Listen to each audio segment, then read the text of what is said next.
आप लुधियाना और पंजाब के लोगों की स्वास्थ्य सेवाओं को बेहतर बनाने के लिए आपका हॉस्पिटल में क्या क्या सुविधाएं हैं, आप क्या सब करते हैं और किस तरह की facility you are targeting for the future for your hospital?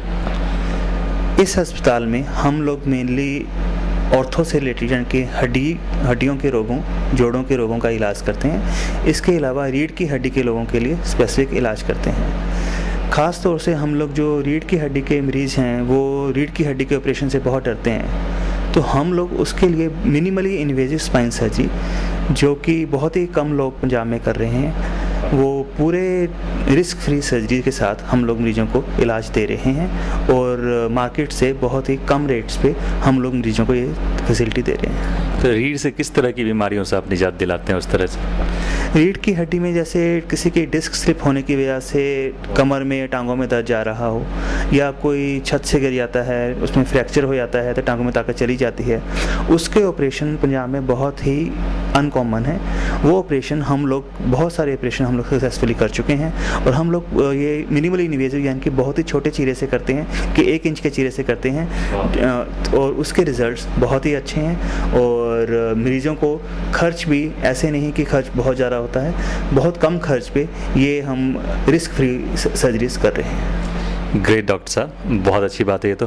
और एक चीज़ और बताइए सर, जैसे कि अभी उत्तराखंड को लेके उत्तराखंड में जो डिजास्टर आ रहा है, सोचते हैं कि मतलब भी हम रिस्पॉन्सिबल हैं, गवर्नमेंट रिस्पॉन्सिबल है या पब्लिक रिस्पॉन्सिबल है या nature responsible, who is responsible आपके हिसाब से? उत्तराखंड में डिजास्टर के लिए हम सभी रिस्पॉन्सिबल हैं, क्योंकि सिर्फ सरकार को दोष देना भी ठीक नहीं है। सरकार किससे बनती है? अगर लोग कुछ पैसे लेके या एक शराब की बोतल लेके वोट डाल देते हैं तो सरकार भी वैसी ही चुनी जाएगी। जिसने आपको बोतल दी है वो कल बोतल के पैसे निकाल लेगा भी आपसे। तो ये सब करप्शन ऊपर से नहीं आती है, नीचे से हम लोग अगर हम बोतल लेकर ये वोट डाल देते हैं तो वो बंदा भी वैसे ही चुना जाएगा और उसने वो पैसे आपसे ही निकालने हैं। वो आपको पता नहीं चलता कैसे टैक्सेस लगा के, कैसे महंगाई में कैसे आपको निचोड़ा जाता है, वो पैसे अल्टीमेटली आपकी जेब से ही निकलते हैं। तो फिर आप दोषी किसको मानते हैं, नेचर को, गवर्नमेंट को, पब्लिक को, किसको? मैं दोषी मानता हूँ एक तो आम जो पब्लिक की सोच है, हम लोगों की सोच में ही कुछ कमी है। दूसरा लीडर्स का दोष ये है कि एजुकेशन की कमी है। तो अगर आदमी एजुकेटेड होगा, उसकी सोच सही होगी, तभी वो आगे सही सोच के सही डिसीजन लेने की पावर होगी। इंडिया में जैसे हम लोग डेमोक्रेसी को क्रिटिसाइज़ भी करते हैं कि किसी को समझ ही नहीं है कि मैंने क्या वोट डालनी है, क्या सोच के वोट डालनी है, तो डेमोक्रेसी चलेगी कैसे? तो डेमोक्रेसी सिर्फ पढ़े लिखे कंट्रीज़ में या पढ़ी लिखी पॉपुलेशन के साथ होनी चाहिए। ऐसे डेमोक्रेसी चलाना बड़ा ही मुश्किल है और फिर आप देख ही रहे हैं कि इस तरह हास्यास्पद होता जा रहा है डेमोक्रेसी इंडिया कि इस तरह से डेमोक्रेसी चलती है तो फिर ऐसे ही हालात होते हैं। इसमें सिर्फ लीडर्स का दोष नहीं है। लीडर्स कौन से हैं? हम भी लोगों में से लीडर्स जो नहीं आते हैं, तो वो हम लोग जैसे हैं वैसे लीडर्स बन जाते हैं। गवर्नमेंट की कोऑर्डिनेशन कैसी रही वहाँ पे, जो आपने देखा डिजास्टर के बाद मीडिया वाले पहुँचे, फिर 2 दिन बाद गवर्नमेंट के लोग पहुँचे, फौज, मीडिया, उसके बारे में आपके अपने विचार कैसे हैं? वो तो जो हमेशा होता है हिंदुस्तान में। गवर्नमेंट सिस्टम का मतलब क्या है? Totally inefficient, lack of coordination, कहाँ क्या हो रहा है, वेस्टेज। किसी भी गवर्नमेंट डिपार्टमेंट में आप देख लीजिए, रिसोर्स की कोई कमी नहीं है, पैसे की कोई कमी नहीं है, लेकिन एंड रिजल्ट कुछ नहीं है। पैसा वेस्ट बहुत ज़्यादा होता है और एंड रिजल्ट कुछ नहीं होता, क्योंकि गवर्नमेंट में सबको यही होता है कि बस मेरा क्या बनेगा वो निकाल लूँ, बाकी देखा जाएगा क्या होता है। वहाँ पर डिजास्टर मैनेजमेंट के बारे में वहाँ के जो मुख्यमंत्री हैं बहुगुना सरकार के, आपके कुछ अपने विचार? अब लीडर्स को क्रिटिसाइज़ करने का मैं बहुत इच्छुक नहीं रहता कि किसी को क्रिटिसाइज़ करिए, क्या फ़ायदा है? वो आप वहाँ के सीएम को करें या यहाँ कोई डिजास्टर हो जाए यहाँ के सीएम को करें, तो वो जो गवर्नमेंट सिस्टम में इनको आदत पड़ी हुई है वैसे। लेकिन सर आपने न्यूज़ में देखा होगा कि जितने लोग वहाँ पर भूस्खलन और बाढ़ से नहीं मरे हैं, उससे ज़्यादा लोग वहाँ पर पानी के बगैर, खाने के बगैर तरप के मरे हैं। आज के डेट में भी वही सीन है। ट्रक के ट्रक अनाज वहाँ पर पहुँचा रहे हैं लोग। एनजीओ जैसी लोकल संस्थाएं वहाँ पहुँच पा रही हैं, वो जो बांटती हैं बांट रहे हैं, लेकिन जो सरकार की तरफ से होना चाहिए वो मदद नहीं पहुँच पा रही है। लोग भूख प्यास और दवाइयों के बगैर मर रहे हैं। ये आपका क्या कहना है यहाँ? इसके लिए सरकार को चाहिए कि अपनी मशीनरी को दुरुस्त करे। ये सिर्फ उत्तराखंड के लिए, सारे हिंदुस्तान में ही ये कमी है कि आपको ऐसा नहीं लगता कि हर बारी हम लोग छोटे छोटे जो भी डिजास्टर होते हैं, चाहे दिल्ली रेप केस हो, हर बारी हम उस चीज़ को भूल जाते हैं कुछ दिनों के बाद, या हम इसको एज ए आदत बना चुके हैं? ऐसा आप सोचते हैं क्या, मानते हैं?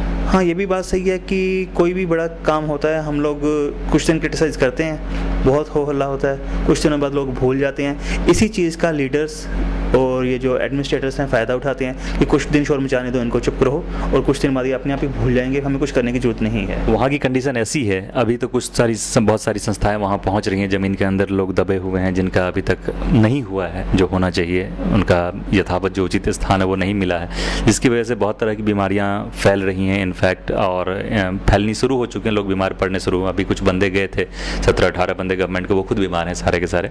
तो कल को कहीं ऐसा नहीं हो कि कोई ऐसी महामारी फैले कि वहाँ पर लोकल मीडिया या प्रेस वाले भी जाने से डरें। किस तरह की बीमारियां फैल सकती है, उससे बचने के लिए क्या प्रिकॉशन होने चाहिए, आप गवर्नमेंट को क्या संदेश देना चाहेंगे? सबसे इंपॉर्टेंट क्वेश्चन इसमें जैसे मेरे भी कुछ जानकार वहाँ से इसी हालात से निकल के आए हैं, तो वहाँ पे बताया कि लाशों के ऊपर से पैर रख के हम लोग बाहर निकले हैं। तो ये तो हालात हैं ही, और इसके लिए गवर्नमेंट को चाहिए कि तुरंत वहाँ पे जितनी भी सफाई हो सकती है तुरंत करवाई जाए, और जो भी डेड बॉडीज़ वहाँ हैं उनको उचित जो भी क्रियाक्रम होना है वो करवाया जाए, और वहाँ पे खाने पीने की व्यवस्था को दुरुस्त किया जाए, ताकि कहीं भी गंदे पानी और उसकी वजह से या इवन लाशों में बीमारियाँ पड़ने की वजह से वहाँ पे और कोई महामारी ना। What kind of disease do you think can come occur? वहाँ पे तो ऐसे हालात में तो जैसे गैस्ट्रोएंटराइटिस है, डायरिया है, और प्लेग जैसी बीमारियाँ भी फैल सकती हैं। वाटर पॉल्यूशन भी वहाँ पर हो गया होगा बहुत हद तक, क्योंकि ज़मीन के अंदर लाशें सड़ रही हैं, ह्यूमन बॉडी वाटर पोल्यूशन भी होगा, पानी में क्या क्या गिरा है, और ये डेड बॉडीज़ वाली बात भी है कि वहाँ पे अभी भी पूरी तरह से सफाई नहीं हो सकी है, तो ये सब वाटर पोल्यूशन भी है। और मेरे को नहीं ध्यान है कि गवर्नमेंट ने अभी तक कोई नोटिफिकेशन जारी की है कि चाहे गंगा है पवित्र है, लेकिन अभी कुछ दिनों के लिए वहाँ से ये पानी वगैरह भरना, जैसे हम लोग अपने धर्म में गंगा के जल को पवित्र मान के लेके आते हैं, तो मेरे ख्याल से वहाँ पर टेस्ट होना चाहिए, और शायद कुछ दिनों के लिए वहाँ से पानी भरना बंद भी करवाना चाहिए। क्या आप हमारे साथ फ्यूचर में किसी कैंपेन में अपने इन्वायरमेंट को बचाने के लिए लाइक वृक्षारोपण हो या फिर वाटर कंजर्वेशन से रिलेटेड कोई प्रोग्राम हो, या in case if I am talking about the doctors camp अगर हम लोग लगाते हैं, would you like to participate with us sir?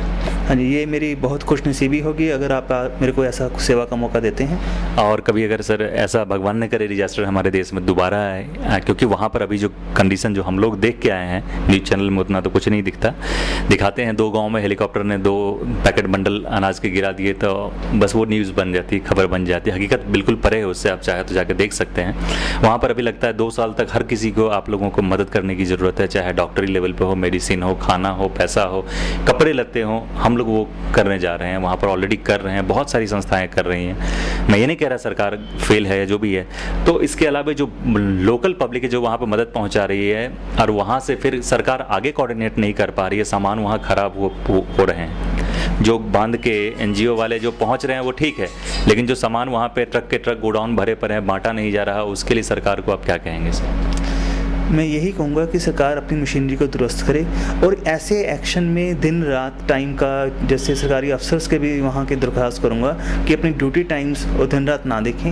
ये एक आउट ऑफ द टर्म एक डिज़ास्टर है, इसके लिए पूरी जी जान लगा के एक सेवा भाव से वहाँ पे काम करके इन लोग जितने लोग बचे उनको बचाया जाए, और आगे के लिए कोई भी महामारी होने से बचने के लिए सारी सफाई का बंदोबस्त तुरंत किया जाए। एक आखिरी सवाल डॉक्टर साहब, क्या आप इसको राष्ट्रीय आपदा मानते हैं?